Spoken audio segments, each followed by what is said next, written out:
I think what I'm about to say is an absolute truth for anyone who is living life, regardless of where you're from, regardless of how you were raised, what you were exposed to, whatever you have or don't have, whomever you are, wherever you are as you're listening. We all need help. We all need help. And I believe in my years of experience in dealing with people and helping people, one of the biggest kind of revelations I've had, aside from that fact, knowing that everyone could use some help, is that most of us don't ask for help. And we need help in varying ways, and we need help to varying degrees, and we need help in different ways, of course, across the possibilities of our lives and our existence and our relational experience to life. And as we continue to evolve on the Do You rules and we talk about prioritizing oneself, one of the sort of epiphanies I had as I went on my meditative run this morning is that as you learn to help yourself and as you learn to build yourself and as your character really starts to take off and evolve into whomever it is you believe you could be, and you start to see all the fruit and you start to really indulge in who you are and begin to really love who you're becoming. The main reason why I focus on the prioritization of self and why I encourage you to prioritize yourself is so you can eventually give it away. Because giving yourself away in an attempt to assist someone in whatever they might need assistance with is really, for me, one of the greatest things you could do. Because why become the best possible you? And I use that in very cliche, trendy terms, if it's not beneficial to others. And we all have someone that can benefit from us in some way. And one of the things I thought of as I had my meditative run again, and I considered this possibility in this talk, was that predominantly in the professional space, which is where I thrive and I made, I cook my bacon, if you would, and I provide for myself and my family. That's the easiest space for me to help in. I've been doing it for so long. I've been in leadership positions for so long. It's very natural. Now I've been able to, which I'll get into, transcend that and have it be relatable in my personal life, which is really where you want it to make manifest, because that's really where you're most. Although I don't want to demean the profession. I think you need to be a professional in some degree to feel successful. You want to contribute in that space because that's work. It's trading your resources and your value and receiving in return for your value. But then you take that and you have intimate relationships, you raise a family or you have friends or whatever it is. You want that to of course be most prevalent there. But it's, again, not to demean the profession. I think you should work and work hard. But as far as relatability, I had this scenario just recently where I was asked to run an organization with it was a small team. So about, I'd say at that time when I got there, it was about 5 people on the team. We've since expanded to 15 people on the team. So just think about that. That's quite the increase. You've tripled your staff in essence. But when I got there, there was one person who clearly needed help and was asking for help, but not directly. I think that's one of the things we struggle with, is how do you directly ask for help? Why don't you ask for help? I think a lot of ego is in that. I think we presume things. I think because we don't get help for so long, we think help is not going to come, so why bother asking? Some combination of one of those things. I don't know that we've been taught well as a society and as people on how to ask for help. I think we presume we should just know as much as we can and then apply it. And the things we don't know don't matter, but that's not always true because then there's no growth. But in any event, I get to this team, very small team, and there's one really outspoken individual who we'll call Sam. I don't know why I went with that. That's the name that came up. And Sam was really adamant when I joined that he had been with the organization for 16 years. it was starting to trend towards one of the worst experiences he's had in his professional life. Mind you, 16 years in one space doesn't leave you a lot of professional experience outside of that one space. I'm a stickler for words. So when someone says is relatively young, let's say my age in their 40s, and I've been here for 16 years, it's the worst place to work for. You've been there most of your professional life. What do you know about the worst place to work for? There's plenty of other places you haven't tried yet. And I assure you there's most likely one that could be worse. In any event, Sam Sam began to explain to me the difficulties he was having in the workplace and how essentially he had gone unheard, and that what he ended our because I have a one-on-one. I'll talk to everyone directly as part of what I do. You have to. I have to get to know who I'm working with, and how this thing's gonna make sense and make this fruitful for you and I and you and we, because I believe in the collective. In any event, he's just adamant. Jeff, I get the sense you have some unique talents, and I'm paraphrasing, but it was almost line for line. And I'm sure you're great at what you do, but I've seen this before. I've seen this before. You're not the first person they brought in. Nothing's going to change. And my response to him was always the response I give people, is that the hardest thing you could do is to give time time. Hear me when I say that. The hardest thing you could do is to give time. But I assured him, I can't give you a time frame, but I'm of the frame of mind that what I do scales. And I can't tell you when, but one day you'll have the epiphany of, oh shit, Jeff was right. And this is not ego driven or arrogant, or this is not self-centered, is the point. I know what I do. I'm confident in what I do. This is what I've done this over and over and over, and I've watched it be successful over and over. It's why I get paid what I get paid, and that's why I do what I do. In any event, give time. And one of the things I realized after that conversation is that clearly Sam needs help. And in my earlier years of leadership and transition work and being able to change culture and impact lives in the business world and do some things that yield positive ROI, or return on investment, whenever I would be approached by someone who had what appeared, I don't like to draw assumptions, remember this is our first meeting, who has this sort of state of mind, it makes me wonder, is this person scorned? Does this person have the potential to be turned around? Is this type of approach generally doesn't go well. So it raises my antennas. It makes me think, is this person a problem person, or is this person just one problem away from being solved and becoming extremely valuable? It's usually one or the other, and it's usually that extreme. The person's either not going to cut it, or they're going to become really, really valuable. But the point is, as I've evolved and I've learned and I've done this and I've coached and I've built teams and worked in this leadership space, I know that this is just a cry for help. This is someone saying, I need help.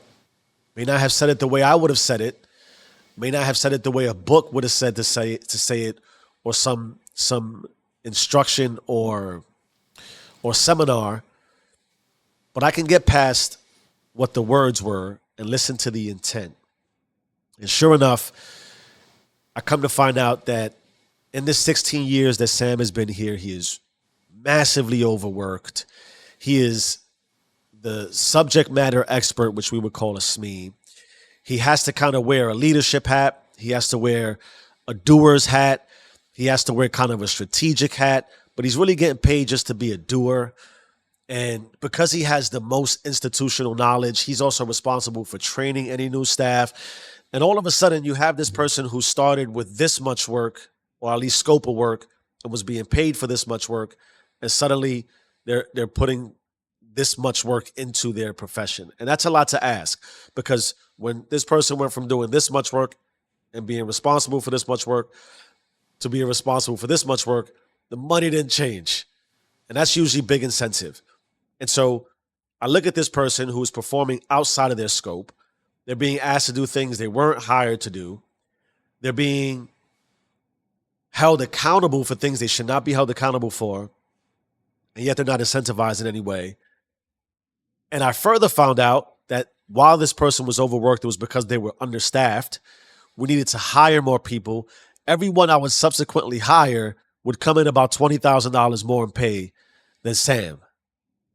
Now, Sam didn't know that. You don't can't divulge that level of information, but that's the reality of the business. When Sam entered the market 16 years ago, there was a value for his services. Now, 16 years later, it's expanded, but companies don't necessarily true up with you in that way. That's just the reality of business.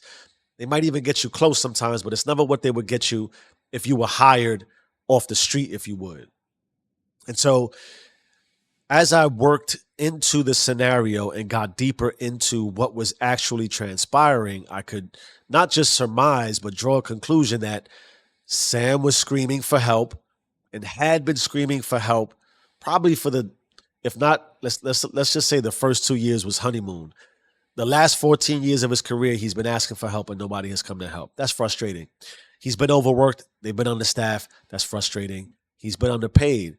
That's frustrating. Of course, because of what I do, I was able to eventually highlight Sam for his abilities, get him promoted, get him a salary that is more market value, changed his life. It took 2 years, but I heard the cries for help. And I heard the cries for help because there's nuances. I didn't get ego driven about what I was hearing initially. I didn't get ego driven about the conflict. I didn't presume to know much of anything outside of what I had been told. I walked in with a blank slate. I was able to absorb, assess, and evaluate what was going on at the most granular of levels versus just surface. And ultimately, the reason I was able to do that outside of my skill set, which I acquired over years of training, felt like I was about to go into a taken moment. I have a very particular set of skills. But in any event, having done this professionally, it was clear to me what needed to be done. And because I've done this in so many different organizations, I don't want to say a lot of this is copy paste or cookie cutter, but I find that a lot of people are suffering through this sort of dilemma professionally. They're undervalued. They're not at market for pay. They're not at market for expectations. They're not at market for culture. They're not at market for how they're treated. They're not at market for work-life balance. And a lot of it is because the individuality of leadership, and when people seem to find themselves in positions of authority, including with their own selves, they keep it to themselves. And it's not an indictment. I'm not trying to cast aspersions on anyone or say that everyone who's a leader is terrible or horrendous and should be fired. But what I'm saying is a lot of people in leadership, a lot of people who work on themselves, a lot of people who build up a really actualized version and dominate their own selves, because there's such a high achiever for individuality, sometimes scaling that out and including other people is missed. I don't believe it's intentional. I think it's just a product of we get so hyper focused on ourselves and what it means for us. Sometimes we could lose sight of everything that's around us. And that's what separates good leaders from just superiors who ultimately become tyrants and power hungry. So back to what I want to really drive as far as how we can formulate this into something that prioritizes ourselves, helps us grow, and is valuable for you. It is, again, as I opened up, everyone needs help. Everyone cries out for help in different ways. And the first person that ultimately needs to be resolved and needs to be quantified and qualified as far as impact and success metrics that makes the relationship as valuable as it can be is yourself. If you're crying out for help, only you really know what you're crying out for. Only you really hear the whispers that are inside of your soul and permeate out what it seems like into that massive brain, and you fear sometimes might leak, and somebody might know your insecurities and your deep down thoughts that are uncomfortable. You know what that is, and you have to find a way to resolve it. Can I offer you suggestions on how to do so? Yes. I think focusing on yourself in a lot of different ways, doing some inner work, going through a process of discovery, who you think you are, how you think you've got there, what you think you ultimately should be doing is high level. A lot of what you should be doing, the granulars around how do you do that, some sort of mindfulness, some sort of maybe one-on-one coaching, some sort of therapy, even with a really close friend or intimate relationship of yours. All those things make sense to help reveal what it is you might need to do in specific detail. But there's tons of things you can do and tons of resources that'll help you become a better you. Then the truth is, if you are on that journey, if you're further evolved in that journey, if you've done some things that make you feel fantabulous and just magnificent about life, if you're walking around as an accepting, loving, joyful, blessed, and grateful person, then as you prioritize yourself, listen out for the cries of others. Listen out for the cries of others. Really listen to what's happening. And the way that I explained you could impact your professional space, there's there has to be an intimate relationship that you're involved in. I'm married. I have 2 children. I don't have many friends. I don't know if it's for obvious reasons, but I've cut a lot of those things off to focus on the most intimate relationships. And I keep a very select few around me just because I know in my journey and what I'm trying to do, I just don't have the bandwidth. If I can't offer you all of me, I offer you none of me because half of me is not going to be to your benefit. It's a half-hearted effort. That's just the way I roll and I operate. But I do know that because I've taken care of myself, because I prioritized myself, because I knew I needed help and I found help in my own way, and I'm able to scale that across the identities that I carry for my character. I have a professional character. I have a social media character. I have a character as a father. I have a character as a husband. I have a character as just a dude you see in your community walking down the block. And in my fitness, my physical, my spiritual, all those things are closely related. I don't deviate too far. Like you're not going to look at Father Jeff, social media Jeff, professional Jeff, husband Jeff, and see, oh my God, like this is egregious. This person is not really that. I used to be a lot of opposite ends of the spectrum when it came to that. But I've learned, and that's the power of when you find help for yourself. I've learned how to compartmentalize and be at the core the same person. But I can't be social media Jeff to my kids at the dinner table or to my wife. They don't want to hear that or see that. I have to be that person. Same thing with my profession. So that's a little more context there. But take that person and that version of who you are and listen. Listen around to who might need help. Listen around to how they might need help. Don't just dismiss it. And if there's still, again, something inside of you that's unresolved, don't dismiss that either. The best thing you could offer life is a version of you that you feel best about. However that sounds cliche or not. But ultimately, the love you have for yourself, once you really achieve that, then it scales out and it transcends just you. And you can have a massive impact on the community around you, however you define community around you. And that just ultimately makes you feel better about doing you. How could you not want to take this glorious you and share it to have a glorious impact on someone who is their own you? So if you're crying for help, find it within yourself and outside. Someone, something is there. You might just need to ask. Change your mind, change your life. I am who I say I am. Do you and stay rich.